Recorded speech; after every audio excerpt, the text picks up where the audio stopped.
everybody. Cosmic Zen here. I would like to talk a little bit about concepts versus reality. Everything in the universe is either matter or energy, and our thoughts are no different. An idea, any thought, starts with an electrochemical response inside the brain and travels through various methods. We're going to talk about verbal communication, that's talking.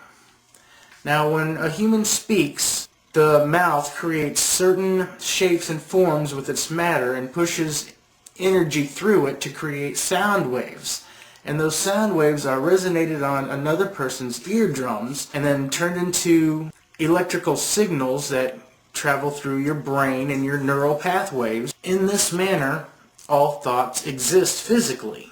However, there are certain things about conceptions which do not exist beyond the physical transaction of ideas from one person to another.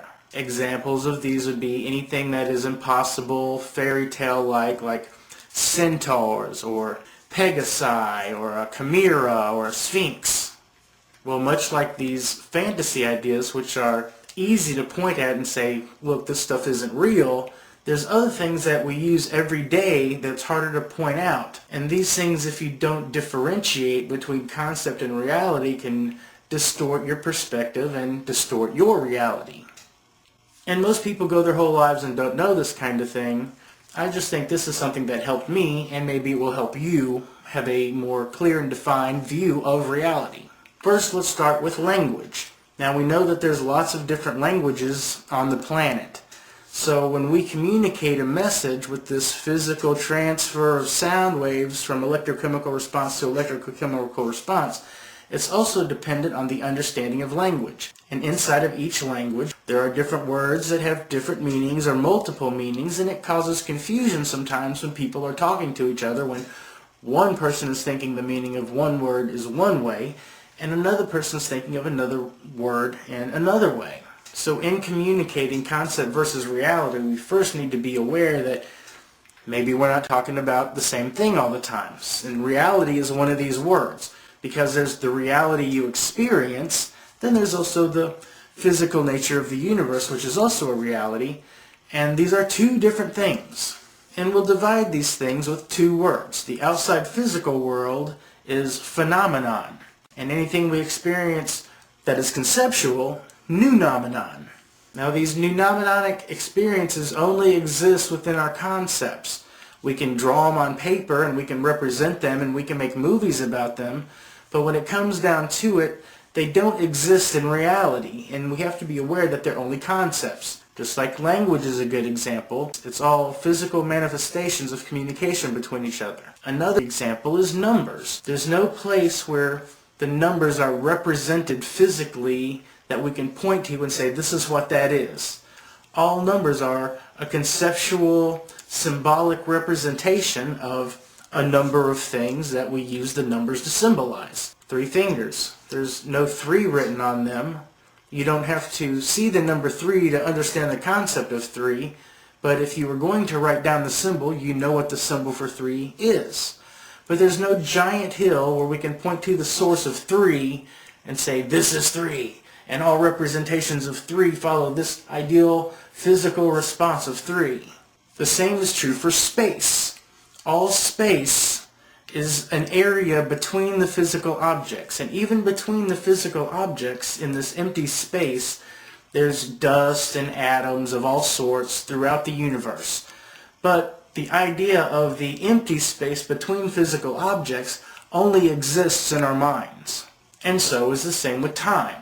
Time only exists as our conceptual measurement of the progression of events that we experience.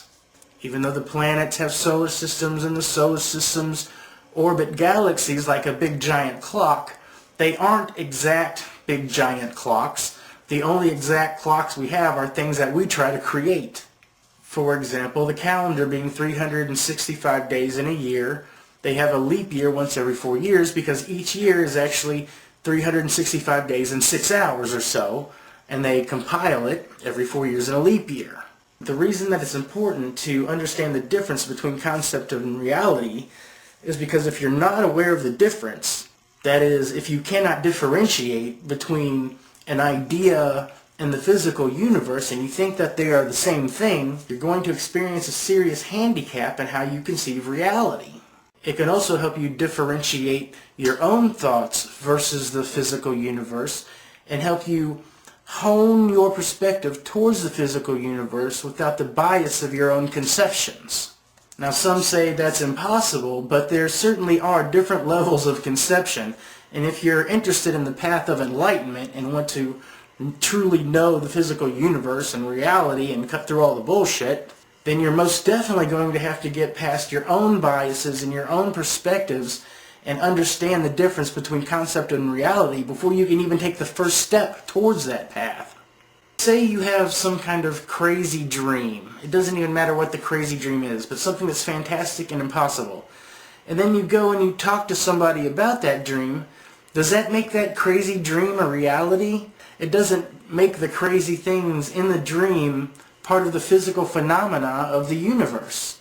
It's only noumena.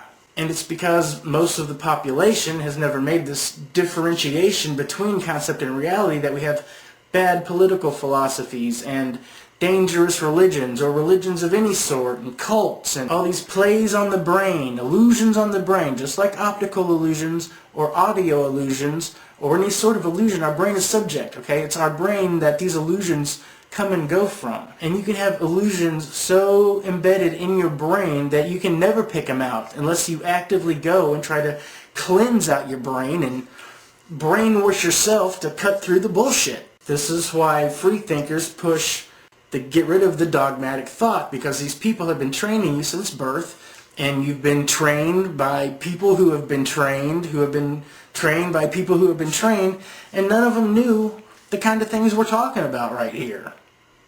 Now, certainly there were some who did know about the things we're talking about, and there's always the exceptions. I don't mean to make broad generalizations like that, but for the most part, it's not like the general populace of the human existence have seeked out philosophical enlightenment. So I expect to hear a bunch of objections from objectivists and religious folks, and bring it on.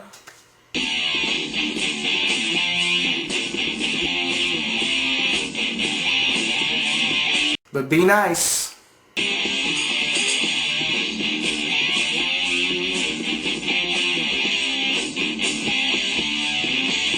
Peace.